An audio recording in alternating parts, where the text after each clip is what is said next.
solo puntos básicos, pero ¿sí leyeron? Hoy sí.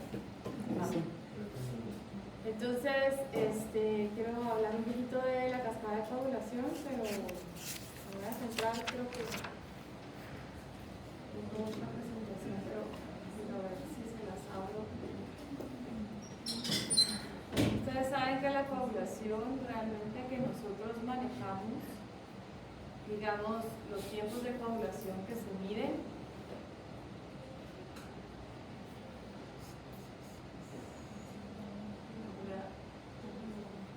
no es como sucede, ¿verdad? O sea, vamos a ciencia básica. A ver, ¿qué mide el TP?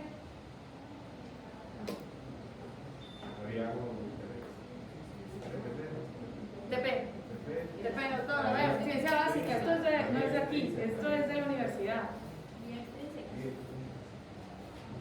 Vía extrínseca. Sí, a usted le estaba hablando, pero nunca me contestó. Y sí sabía que era usted. A ver, doctor, el que está de último. ¿Y el TTP? Va. ¿Y qué factores mide la vía intrínseca? ¿Eh?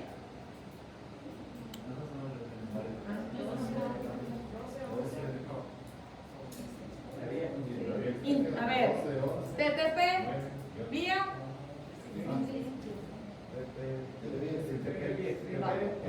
TP extrínseca, TTP intrínseca. Va. ¿Estamos bien? Vía común. ¿Estamos de acuerdo? Va. Son 3 vías.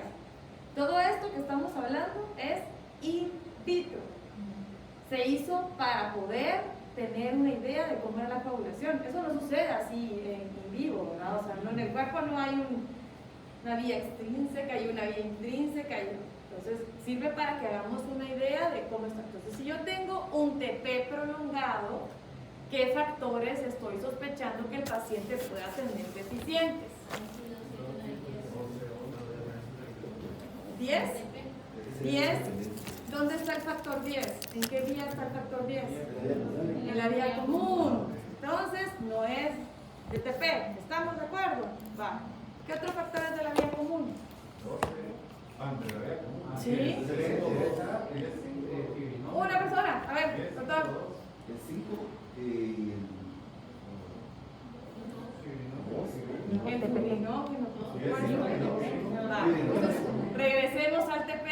¿Cuáles son los factores del TP y cuáles son los factores del TTP? 12, 11. ¿TTP? 12, 11, 9. Porque es parte de la clase que voy a dar, ¿verdad? 12, 11, 9.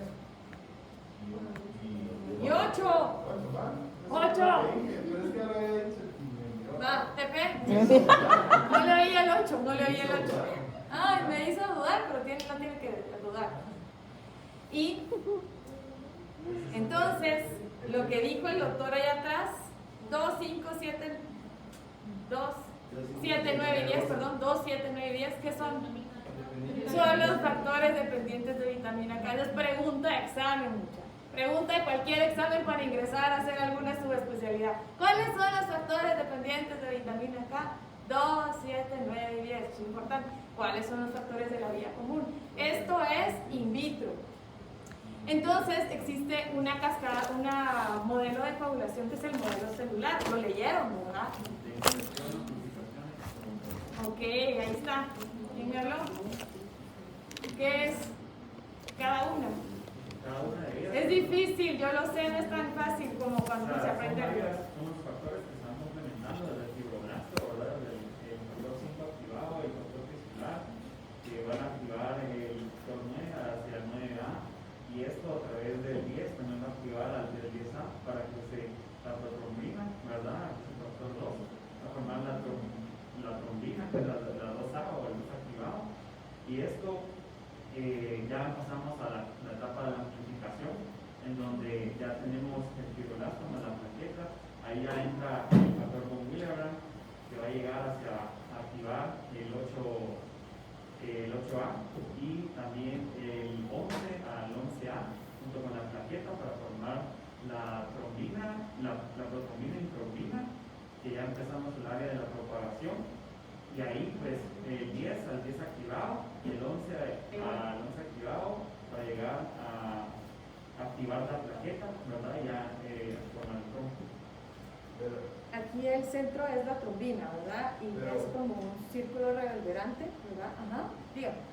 Y algo pero lo entendí por otros lugares, que es muy importante es entender que la cascada de la coagulación es la coagulación secundaria. De primero ya tuvo que haber. Claro, a eso voy a hablar yo ahorita. Plaquetario primario a través de. Y todo es como una orquesta. Sí, entonces la hemostasia se divide en dos: la hemostasia primaria y la hemostasia secundaria, como dijo el doctor. Entonces, bueno, hemostasia, la palabra viene de sangre y de tener éstasis, ¿verdad? Y es el proceso de la formación de la barrera contra la pérdida de sangre. O sea, tenemos una lesión en el endotelio y entonces va a salir la hemostasia a defendernos. La hemostasia primaria equivale a lo que es el endotelio y las plaquetas, y la secundaria, los factores de coagulación. Sí, primero lo que se llama la hemostasia primaria. Entonces, en la hemostasia primaria, los vasos sanguíneos en los que se produce hemostasia son las arteriolas y las vénulas. Y la primera respuesta que pasa cuando tenemos una lesión es vasoconstricción a través de serotonina y tromboxano A2, ¿verdad? Luego van a ver, las células endoteliales van a secretar al mismo tiempo prostaciclinas que causan la vasodilatación arterial, que es el eritema. Se van a hacer espacios entre las células, va a haber plasma que sale por ellas y entonces en esos espacios iba a provocarse el edema. Esta es la primera fase. Entonces, se adhieren fibras de colágeno, factor de von Willebrand en el subendotelio, glicoproteína 1B, 9-alfa de las plaquetas. Entonces las plaquetas se adhieren y hacen un tapón hemostático primario. Sí, primero es esto, ¿verdad? Entonces, a ver, doctora, las plaquetas son células, sí, no, ¿por qué? No, porque ya dijo que no. ¿Por qué no?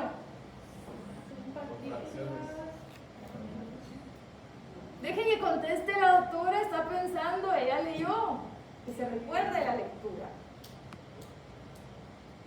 ¿Por qué no son células? Porque no tienen núcleo. Entonces no hay células sin núcleo. No tienen núcleo, son partículas del citoplasma del megacariocito. Ajá. Entonces, las plaquetas tienen dentro de su citoplasma, porque en muchos lugares pues, se le dice la célula de la plaqueta, ¿verdad? Pero no es una célula porque no tiene núcleo, es una partícula del citoplasma. Tiene organelos que son los gránulos alfa y los gránulos densos. Los gránulos alfa y los gránulos densos contienen proteínas también hemostáticas. De hecho, ahí también está el factor de von Willebrand y todo lo que puede ayudar a que se adhieran o se agreguen, porque las plaquetas tienen dos funciones. Una es agregarse entre ellas a través de la glicoproteína 2B3-alfa. ¿Por qué estamos así? Perdonen, ¿por qué no me han dicho? Ahí está. La doctora piensa que no se ve bien, porque no dicen. 2B3-alfa es para agregarse. 1B9-alfa para adherirse al endotelio. Tienen dos funciones, agregarse y adherirse. Y la deficiencia de cualquiera de estas dos también causa enfermedad. ¿Sí? Entonces, y cuando hablamos de, ay, sí, la enfermedad autoinmune es contra estas proteínas. Que así se llama también, enfermedad de Von. ¿Perdón? Esto. Exacto, exacto. Los gránulos densos contienen ADP, ATP, que son para agregarse y adherirse. Entonces hay pruebas que se hacen in vitro, en donde se pone ADP, ATP, ristocetina, y se ve si las plaquetas se agregan o no, porque la deficiencia de 2B3-alfa es la trombastenia de Glasman y la del 1B9-alfa es la enfermedad de Bernard-Solier, pero son enfermedades congénitas. Entonces, la hemostasia secundaria. Ahí sí vemos, ¿perdón? No, que antes lo que hacía era que les cortaban la orejita a la persona y hay un método de Duke y un método de Ivy. ¿Cuál es el método de Duke y cuál es el método de Ivy? Ya no sé, ya, miren, si ustedes están, y es algo que es muy importante, oye, y eso también lo vieron en clínicas de la universidad, ¿sí o no? Sí. Sí, eso es ciencia de la universidad, no es de venir a aprender al hospital. Pero les quiero decir una cosa, y es algo que me ha pasado a ustedes. Si ustedes están sospechando por clínica que el paciente tiene una enfermedad de coagulación, por favor no le manden a hacer un tiempo de sangría. Yo he tenido hemofílicos que han llegado con la oreja de este tamaño, cuando ya tiene idea de que tiene un problema de coagulación, no lo hagan sangrar más, ¿no? O sea, no tiene sentido. Entonces, el tiempo de sangría puede tener su valor y es para valorar realmente hemostasia primaria. Ni siquiera es para valorar hemostasia secundaria. Entonces, no tiene sentido. ¿Estamos?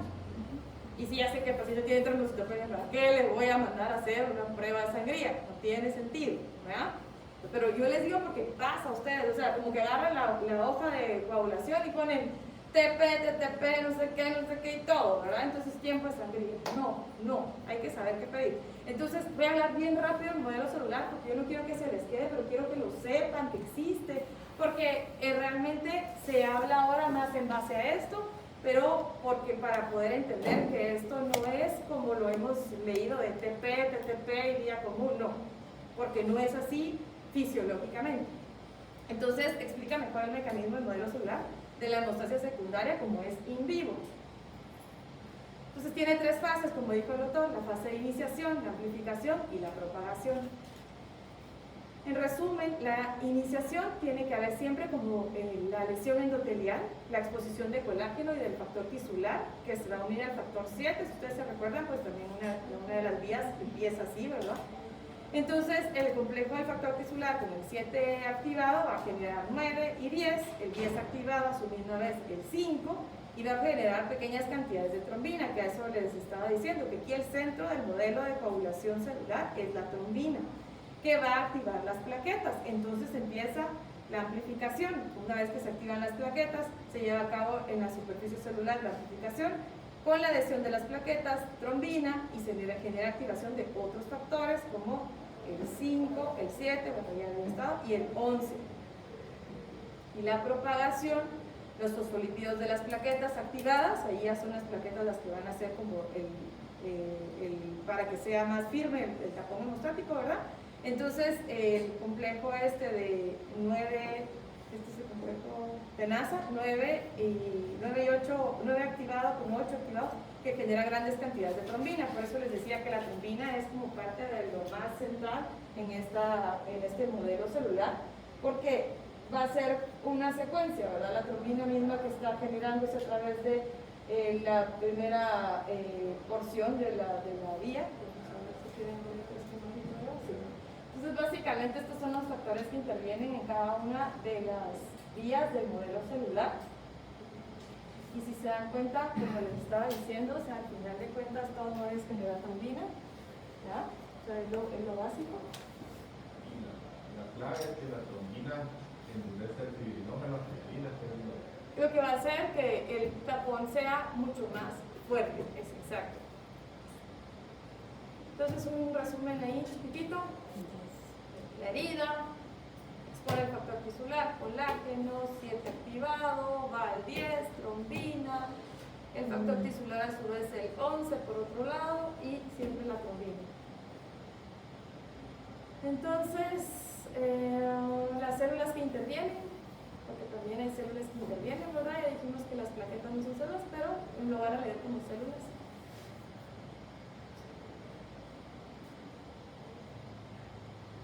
No me voy a centrar en esto porque no es lo que nos corresponde, pero este es el método de Duke, que es en la oreja, y el método IBI es el del brazo, ¿verdad? Esta es una clase que les di yo a los internos de la madre. Bueno, entonces, hemofilia, ahora sí. Entonces, fácil, esto es fácil, todos hemos visto hemofílicos en nuestra vida. Es la coagulopatía más frecuente a nivel mundial. Todos sabemos que se hereda por X y también. Bueno, ¿pueden haber mujeres con hemofilia A, sí o no? Sí. ¿Quiénes? Las, A ver, doctora, tú, decime. ¿Sí puede haber hemofilia en mujeres? Sí. Para eso Ujú. tiene que tener, bueno, pero Algo especial. En realidad no. En realidad no. Ahorita vamos a ver de un caso en especial, pero en realidad no. O sea, si ustedes tienen un paciente, es que esto me pasa también muy frecuentemente.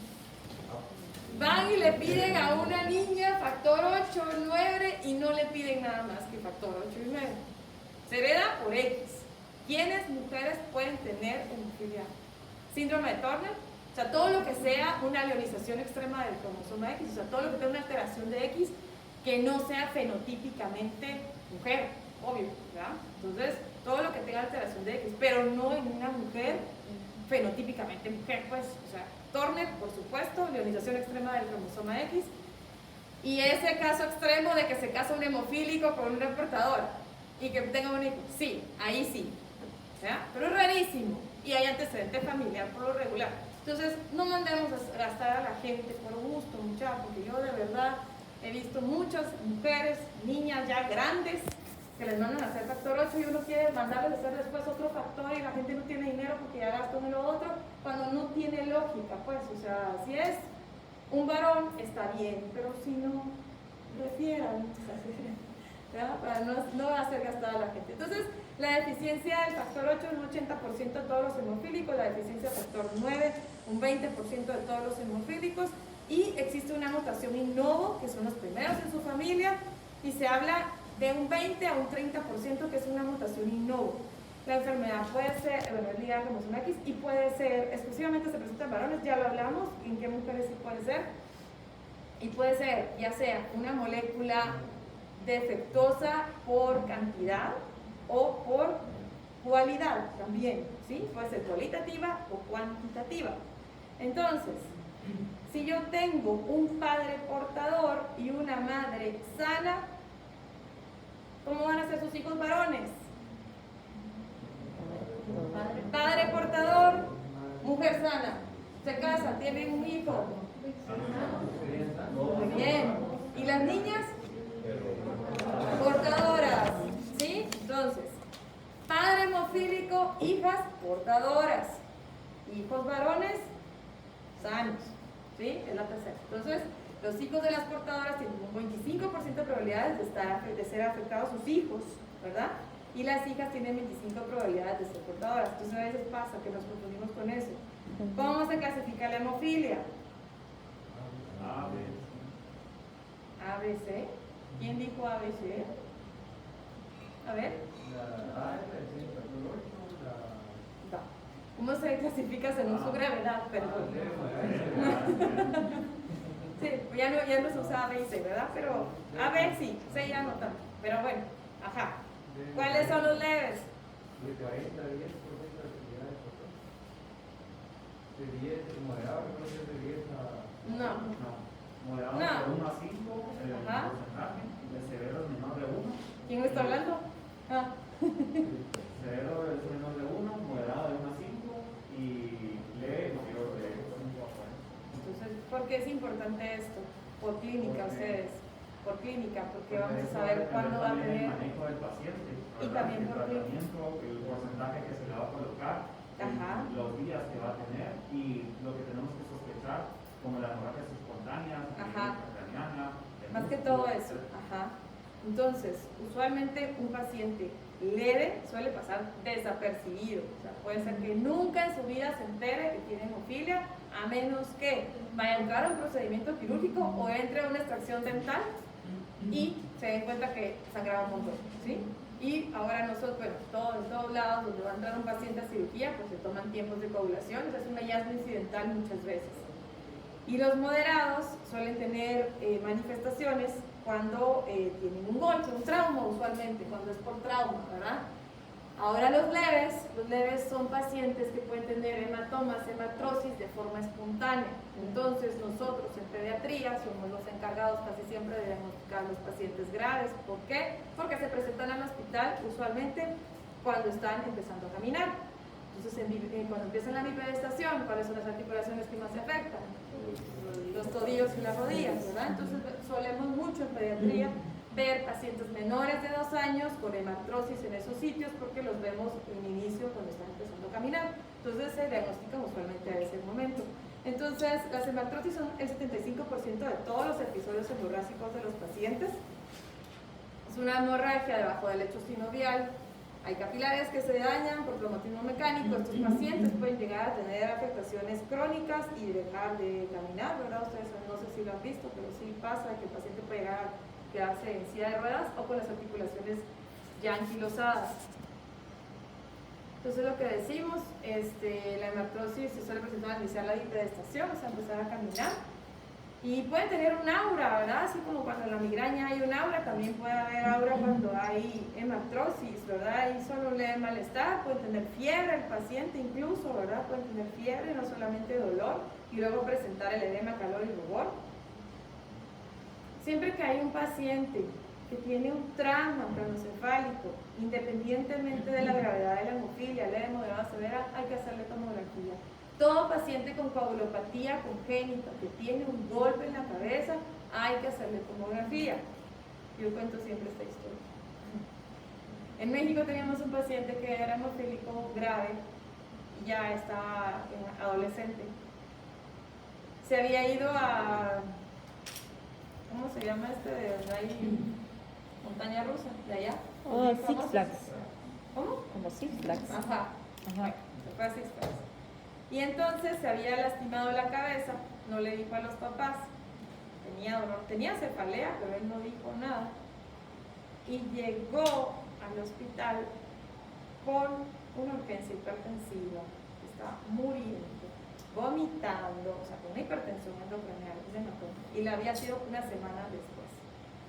Entonces, eso es muy importante el plan educacional. También yo tuve un niño en una PTI, yéndose del hospital, se golpeó, al entrar al carro se golpeó la cabeza, no quisieron decir nada, a los 3 días el niño llegó muerto por un hematoma.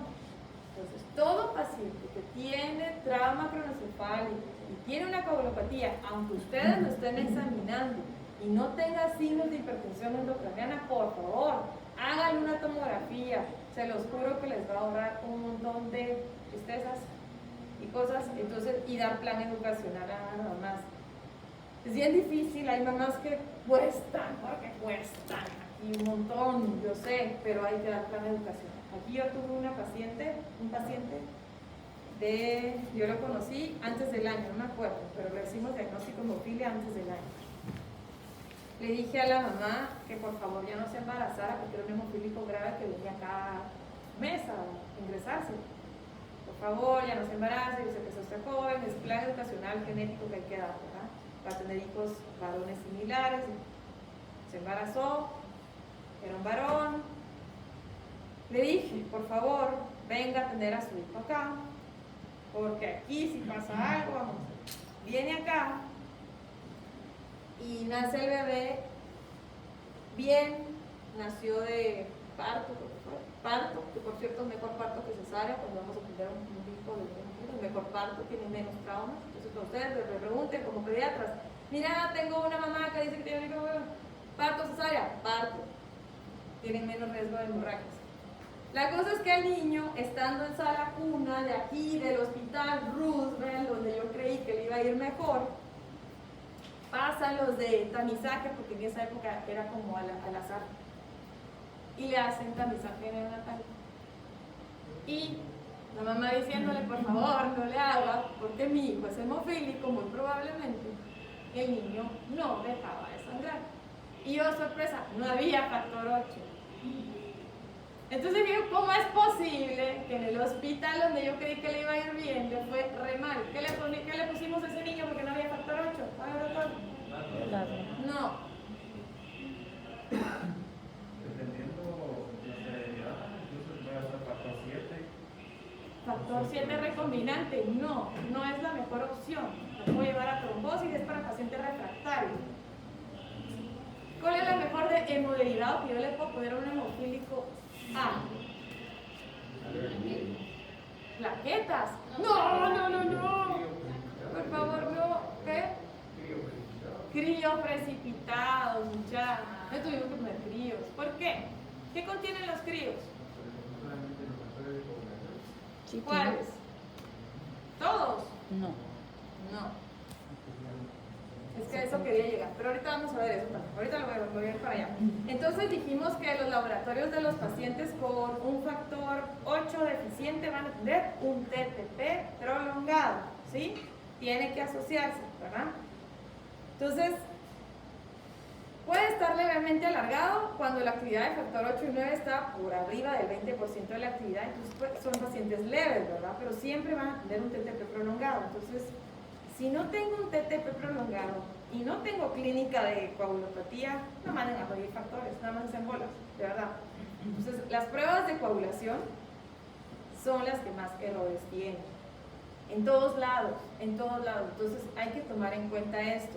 Eso de que, doctora, es que mire, o en el laboratorio, solo hay tubos, deberíamos tener micropanel para los pacientes que son recién nacidos, por supuesto que sí. Sí tiene sentido el hecho de que llegue a la marca, la sangre y ustedes digan es que ya no le puede sacar más, que también nosotros como pediatras lo entendemos, cuesta años, pero sí tiene un sentido. Entonces, la cascada de coagulación se activa desde que ustedes meten la aguja para sacar la muestra. Entonces, una prueba de coagulación tiene que ser tomada limpio, no puedo tocar un poquito de acá y otro poquito de allá, como cuando hacemos a veces que en recién nacidos que no nos alcanza y que llenamos el tubo con un montón. Yo también fui externa, yo también fui interna, yo también fui residente, ya sé cómo es eso, pero no tiene sentido sacar una prueba de coagulación si no la van a sacar bien, mejor no lo hagan porque realmente va a salir mal y no va a ser valorable, es la que más errores tiene. Y se debería de procesar en las primeras 2 horas de extraída. ¿Por qué? O congelar. Por la vida media. Por la vida media de los factores. Hay factores que miden muy poquito, como el factor 5. El factor 5 mide solamente mide 13 horas. Entonces, si yo dejo la muestra ahí y ahí como el laboratorio, es que vamos a juntar las muestras. Y ahí pasan toda la mañana, los tubos de coagulación, ¿han visto? Va. Esa prueba de coagulación ya no tiene valor. Ya solo con que esté ahí un montón de tiempo no tiene valor. Entonces, siempre tienen que tomar en cuenta eso. Y en los laboratorios hay métodos manuales que son ojo dependiente, ¿verdad? O sea, el que lo ve, el técnico dependiente, y hay métodos en máquina. Obviamente el de máquina es mejor. Entonces cuando les digan, mire, ¿cómo son los tiempos? ¿Son manuales? No les den mucho valor, ¿verdad? Claro, si tiene la clínica el paciente sí, pero a lo que voy es que es una consulta muy frecuente ustedes, de que me mandan mucho paciente con tipos de coagulación que están alterados cuando realmente es una prueba de laboratorio mal tomada. Entonces, tomar en cuenta dónde se sacó, cómo se sacó, si realmente fue una buena extracción, fue un solo pinchón o fueron varios, si el paciente estaba haciendo un gran berrinche, todo ese tipo de cosas sí cuentan. Entonces, cuando lo hacemos in vitro, y para nosotros tener una idea mental de qué es lo que está alterando nuestro paciente, pues nos vamos a vía intrínseca, vía extrínseca y común, ¿verdad? Entonces, si yo tengo un paciente con una hemartrosis o un sangrado, voy a poner factor 8 bueno, sí tenemos, la verdad es que sí tenemos, pero ustedes saben que nuestros hospitales, y si están metidos en la selva, no van a tener factor 8, entonces por eso es que les quería hablar de los crioprecipitados y los voy a hablar cuando hablemos de transfusión, pero vamos a hablar aquí de una vez. Entonces, importante ustedes, evitar aspirina y AINES para el dolor. También de R3 me tocó ver un hemofílico que llegó con una hemartrosis en la rodilla y le digo a mi hermano, mira, aliviar el dolor a este niño y ahorita vengo y regreso y el niño, me duele, porque le pusieron una inyección intramuscular. No lo inyecten intramuscular. O sea, ya le dolía más la nalga que la rodilla. Porfa, no se ponen medicamentos intramusculares en los pacientes hemofílicos. Vacunas, doctora, sí se ponen vacunas, hay que ponérselas. Usualmente lo que hacemos para que haya vasoconstricción es poner hielo antes, pues es una buena medida que le pueden decir a la mamá, porque vamos a tener que vacunarlos, obviamente. Pero para evitar ese tipo de hematomas como el que le hicieron a mi paciente, entonces no poner inyecciones intramusculares. Todas las cirugías y todas las extracciones dentales idealmente son en hospital por cualquier emergencia que pueda ocurrir, ¿verdad? Entonces, existe tratamiento sustitutivo y profiláctico. El profiláctico es lo que se está hablando ahora más en el paciente que es grave, esos que vienen a cada rato a ponerse el factor, ¿verdad? Entonces, yo no sé si aquí tienen protocolo ya de profilaxis para los hemofílicos. ¿No? ¿Todavía no? Entonces, ¿cuál es el fin del tratamiento sustitutivo? Obviamente es elevar el factor 8 a nivel hemostático en el plasma, ¿verdad? Y entonces dijimos, el plasma contiene sí todos los factores, pero si idealmente yo puedo tener creprecipitados, que ustedes aquí sí tienen creprecipitados, porque sé que sí tienen, pues, y los creprecipitados pueden durar hasta 30 años congelados en un hospital, o sea, sí pueden durar un montón, eso lo pueden ocupar. Entonces, volviendo a qué contienen los creprecipitados. ¿Tiene factor 8? Obviamente, tiene factor 8. Factores. No sé si los tengo aquí, si no se los voy a dejar de tarea. De todas maneras les voy a dar esa clase, pero bueno.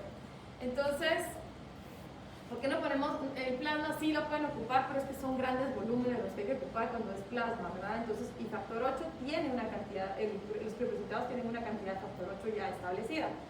Entonces, el factor de von Willebrand se une covalentemente, o sea, una vez que entra el factor 8 al torrente sanguíneo, se une a un von Willebrand, siempre van viajando juntos, ¿verdad? Entonces, una unidad de factor 8 eleva en 2% la actividad coagulante, por eso es que hacemos la fórmula, ¿verdad? ¿Sí han visto la fórmula que hacemos? Para calcular el factor 8. No, porque no tienen hematólogo. Ya tengo un chivo. La vida media del factor 8 es de 12 a 18 horas, de 12 a 18 horas. Entonces, miren, pues, lo que decía el doctor anteriormente, de que según el porcentaje de actividad que quiero yo elevar en los días, esto es una guía, no necesariamente tenemos que seguirla así, ¿verdad? Hay que individualizar pacientes, pero usualmente cuando sabemos que hay un paciente que va a entrar a sala, que tiene una hemorragia que le compromete la vida, pues elevamos el factor al 100% de actividad y en base al peso hacemos el cálculo. Entonces, la fórmula es el peso por el porcentaje al que quiero yo elevar el factor en el plasma dividido 2, porque dijimos que eleva 2% de la actividad. Entonces, existen frascos de factor 8. En Guatemala lo que más existe son de 250 unidades, pero también hay de 500 unidades en algunos hospitales. Pero 250 unidades aquí, según yo, aquí 250, ¿sí, no? Claro. Entonces, en base a eso, hacemos la fórmula. Entonces digo, bueno, el paciente viene, mire doctora, viene con una hemartrosis. Una hemartrosis usualmente la manejamos entre 40 y 50% de actividad. Ahora sí es muy importante tomar en cuenta que el paciente grave puede ser refractario ya. ¿Por qué? O sea, puede que yo le ponga factor 8 en la cantidad que yo estoy pensando, porque viene otra vez con la misma artrosis de la rodilla derecha que viene cada 2 meses, y yo digo, bueno, entonces le voy a calcular el factor al 40-50% de actividad y le toca tantos frascos y no mejora. ¿Qué pasó? No es esos pacientes que tienen unos crean inhibidores, se llaman inhibidores y son anticuerpos. Que hay que valorar las unidades de Tesla. ¿Sí? A ver, ¿cómo son las unidades de Tesla? La No unidad iba a de llegar a Tesla eso, pero va. Dice que las unidades de Tesla, cuando son menores de 5, cada unidad de Tesla disminuye el 50% de funcionalidad del factor. Entonces hay altos respondedores y bajos respondedores. Y el bajo es menor de 5 y el alto es menor de 5. Sí, bueno, entonces, esos pacientes que son refractarios al factor 8 son los que deberíamos de someter a profilaxis, son los que deberían entrar a un protocolo de profilaxis. Entonces, ahí está. Ah, mira, ahí se los puse. La fracción proteica del plasma son los crioprecipitados. La temperatura a la que suelen estar es a menos 70 grados centígrados y se mantiene precipitada al descongelarse. Ahí les voy a explicar cómo lo sacan cuando les dé la clase de transfusión. Ahorita vamos a ir para ir la PTI porque si no, no tarda mucho. Entonces, contiene 8, 13 von Willebrand, obviamente, fibrinógeno y fibronectina. Solo eso contiene. Entonces, yo tengo un paciente con disfibrogenemia o hipofibrinogenia, crioprecipitados. Ahora, si yo tengo un paciente con deficiencia de factor 9 porque es hemofílico 9 y no tengo factor 9 recombinante, ¿qué pongo? Porque ya vi que no tiene factor 9, lo escribo. ¿Ya? Ahí sí plasma. Nos queda otro. Entonces, una unidad de factor 9 eleva en 1% la actividad del factor. Entonces, y la vida media es de 18 a 24 horas. Entonces, la fórmula aquí es solo el porcentaje de corrección por el peso y eso van a ser las unidades que necesitan. Aquí no la dividimos en 2 porque no elevan 2% la actividad plasmática. Entonces, es una hemartrosis 45-50% por 10 kilos, por ejemplo. ¿Verdad? Tratamiento de los hemofílicos B de 10 a 20 mililitros de plasma, perdón, si no hubiese factor 9 recombinante. Entonces, el tratamiento profiláctico.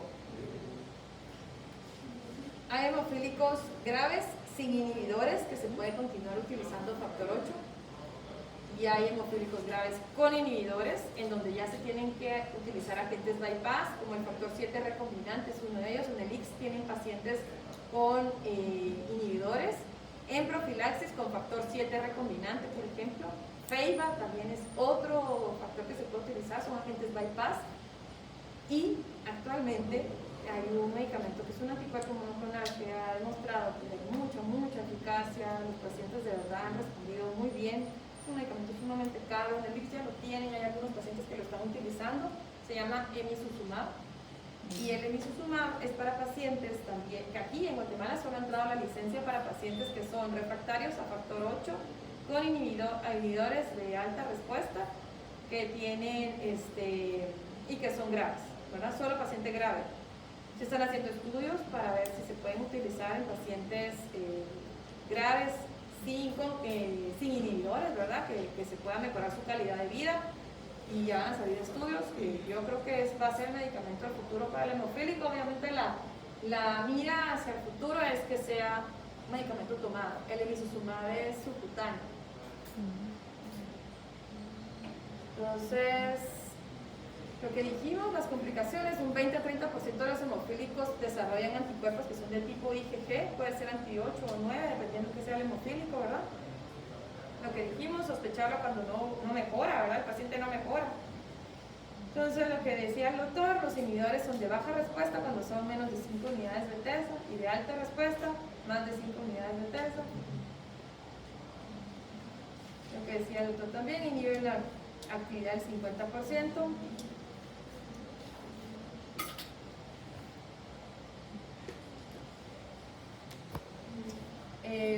Yo creo que eso también lo tienen aquí, complejo protrombínico activado.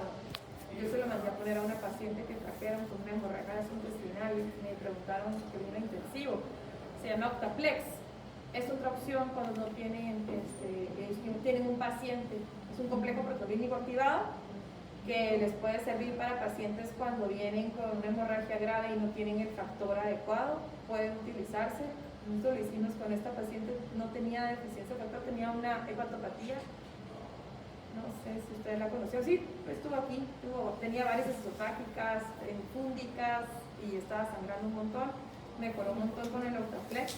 El factor 7 recombinante, que es de corta duración. Ahora, lo que decía el doctor, yo sé que aquí tiene factor 7 recombinante porque lo metimos varios años, pero este factor hay que tener cuidado. Ustedes no se pone, ya está sangrando el paciente y como no tenemos y pongamos el factor 7 recombinante, pueden llevarlo al extremo de trombosis. Entonces hay que tener mucho cuidado, ¿verdad? Hay que saber qué dosis y a qué paciente.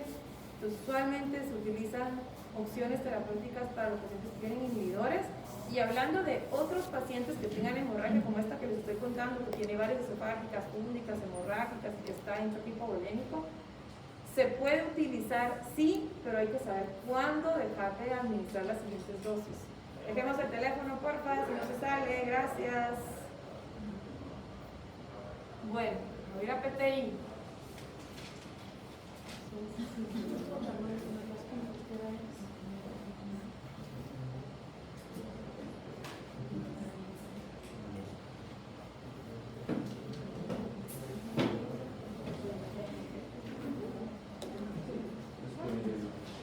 Me dijo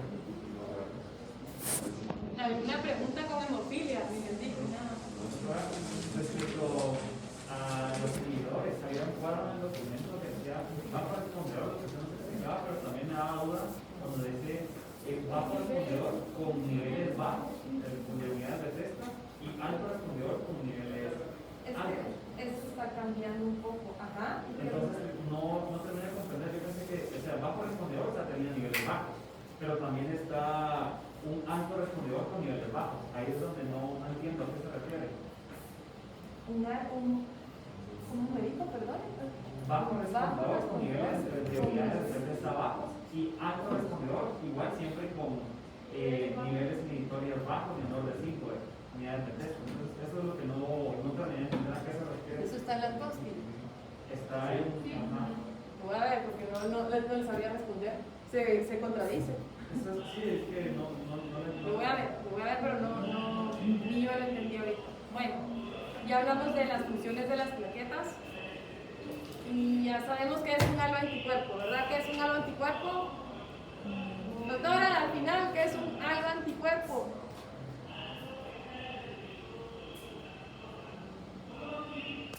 ¿Y qué es un anticuerpo? Un autoanticuerpo. ¿Qué diferencia hay?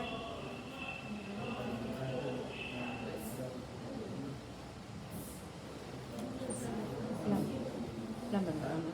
Recuerda que habla anticuerpo era contra sustancias no propias del cuerpo y autoanticuerpo contra sustancias propias del cuerpo. Como por ejemplo, Algo anticuerpo secundario a las transfusiones, ajá, y algo más frecuente en pediatría, la incompatibilidad de RH. Los anticuerpos creados en mamá que van a pasar a bebé, ese es un halo anticuerpo. Un autoanticuerpo es mi cuerpo contra mi propio cuerpo, ¿verdad? Entonces, la trombocitopenia, pues su principal causa es autoanticuerpos o haloanticuerpos. Ahora hablemos de trombocitopenia inmune primaria. Esta clase no la he actualizado, pero tiene lo básico. Ya vi, las últimas guías de la ASH son de la ASH, de la Academia Americana de Hematología, son del 2017 del trombocitopenia inmune primaria. Están bien fáciles de bajar, no sé si las encontraron, solo ponen trombocitopenia inmune primaria guías y ahí están. Acaban de hacer unas del 2019, pero no las han publicado, pero las últimas que van a encontrar son las del 2017. Está la parte de adultos y la parte pediátrica, para que más o menos lo vean. Entonces, anteriormente sabíamos que la trombocitopenia le hemos llamado idiopática, ¿verdad? Mucha gente le sigue llamando idiopática, cosa que ya no debería de ser. ¿Por qué? Porque ya sabemos que tiene un mecanismo inmune, antes no se sabía, ¿verdad? Y esto se dieron cuenta desde el inicio de que había algo en el vaso que producía que se desplegaran las plaquetas. Entonces, en las guías del 2011 fue la primera vez que apareció los términos como trombocitopenia inmune primaria y secundaria. ¿A qué nos referimos con primaria? Tú, la del gorrito azul. ¿Alguien tiene gorro azul? Sí, tú. Primaria, ¿cuál es primaria y cuál es secundaria? Porque así le llamamos, ¿verdad? Trombocitopenia inmune primaria. Y todavía se puede abreviar PTI porque es las mismas siglas, ¿verdad?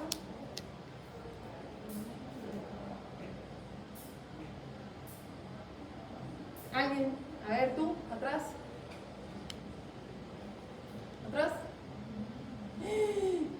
Entonces, doctor, gracioso, ahí me la debe. La primaria y secundaria es importante diferenciar. La primaria, pues básicamente es de origen genético, podríamos decir, porque el mismo cuerpo lo produce, no tiene un estímulo externo como la secundaria para entenderlo, por ejemplo, a través de medicamentos, a través, por ejemplo, de lupus que puede causar esto. Entonces, es importante esto para encaminarnos cómo se va a comportar esta trombocitopenia. Normalmente las primarias. Digamos que la primaria, el mecanismo autoinmune es el básico, ¿verdad? Es el básico. Y se dice así para hacer énfasis en eso. Es una mutación adquirida, muchas veces adquirida, con predisposición genética. Sí, ya está demostrado que no todos los niños les va a dar PTI, ¿verdad? Ni a todos nos puede dar, sino que hay una predisposición genética a un mecanismo autoinmune, a una mutación que me va a llevar a una enfermedad autoinmune, ¿verdad? Entonces, secundaria existe de base otra enfermedad u otra noxa que va a llegar a ser el mismo mecanismo, pero sí existe, algo de base.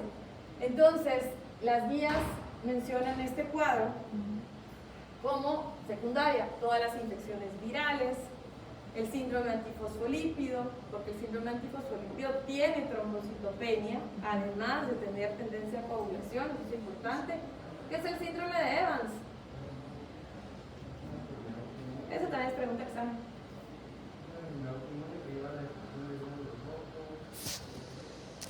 Es anemia hemolítica autoinmune más trombocitopenia inmune primaria, también es pregunta de examen. Bueno, todo lo que sea medicamentos, infecciones y procesos linfoproliferativos, vacunas, que lo vemos mucho nosotros en pediatría, también está entre el cuadro de trombocitopenia inmune secundaria. Y esto solo para hacer una diferenciación y también porque a veces el pronóstico sí puede venir derivado de esto, de si tiene una causa evidente o la tiene. Entonces, por definición, es una enfermedad autoinmune cuyo conteo plaquetario es menor de 100.000 y sus autoanticuerpos suelen ser de tipo IgG contra los antígenos plaquetarios, y ya vimos cuáles son los que están en la superficie. Entonces, es una destrucción prematura por el sistema retículo endotelial de las plaquetas.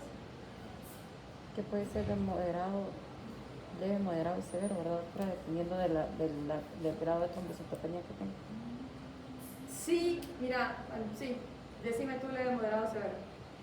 Que la severo es menor a 20.000, de moderado es de 20 a 50 y leve es de 50 a 100. Y es para el paciente agudo, ¿verdad? Si esas clasificaciones para el paciente agudo, no para el crónico. Cada vez vemos más pacientes crónicos, entonces ahí no nos diferenciamos como tal, ¿verdad? ¿Cuáles son los pacientes? ¿Cuándo decimos que un paciente se fue a la cronicidad? 6 meses, cuando eso los 6 meses. Creo que son. Ya no, eso ya cambió. Después de un año. Un año es el corte ahora. Antes se decía 6 meses. Las guías actualmente un año, ¿verdad? Vamos a ver qué dicen las de 2019, pero lo que pasa es que se dieron cuenta que muchos pacientes incluso tenían una remisión espontánea a los 8, 9, 10 meses y hasta un año. Entonces dejaron de corte un año. Y esto es de guías ustedes, porque es, en base a eso uno decide cómo va a seguir tratando al paciente, sobre todo en nuestros países que no hay tantos medicamentos. Entonces, en epidemiología, 4 a 6 casos por 100.000 niños menores de 5 años, que es lo más frecuente. La verdad es que no hay predominio de género en esos años, ¿verdad? Y hay 2 picos en pediatría, entre los 2 y 4 años y en la adolescencia. Entonces, en la adolescencia suele ser un comportamiento un poquito más tipo adulto. Está botando la batería, ¿dónde está el cargador? ¿Quién tiene esta foto?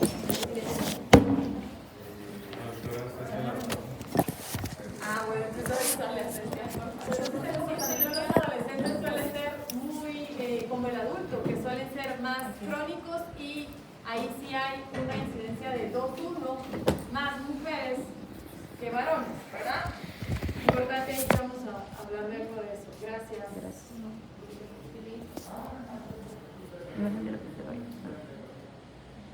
Entonces, la mayoría, un 80% de pacientes se presenta de forma aguda y autolimitada. Hola, ¿cómo están? ¿Ah? ¿En serio? No sé si le falta mucho. Pero si quiere. Sí, no es pena, qué pena, yo no sabía. Es que